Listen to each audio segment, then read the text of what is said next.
Arizona state senators are calling to decertify the election after a large number of discrepancies and irregularities were found in the Maricopa audit. One America's Christina Bobb has more.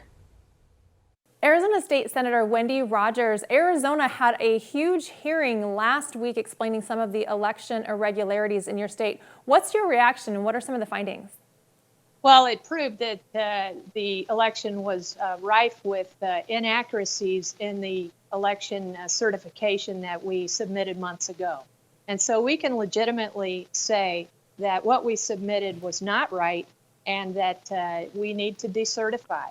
And most of all, the most prominent data point that jumped out at me was the data point of 74,000 plus mail-in ballots that were used as votes, but never really mailed out to the voters originally. That's huge when you're talking about an election that was only won by something like 10,000 votes.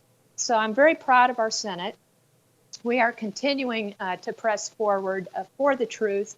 We have to keep moving forward. We have to ignore the distractions of the left and the media and expose the election fraud so we can get our country back. And you mentioned decertifying the election results. What exactly does that mean? Does that require proof of fraud? No, what that says is what we originally certified was now found to be inaccurate. And so we do need a majority in the state Senate and in the state House collectively to be able to submit a letter, say, for example, a resolution or whatever, to say that not so fast. What we submitted months ago was inaccurate, and we want to decertify what we originally sent you. And is that something that the legislature is looking at doing, or where are we at in that process?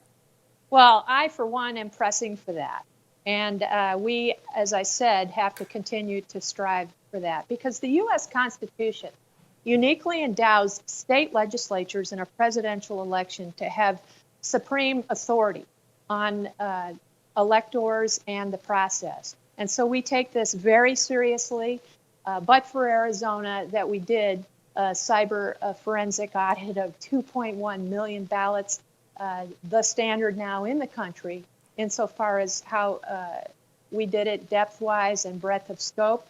And all these other states came out to see us because we did it. And we're going to follow through with its final result.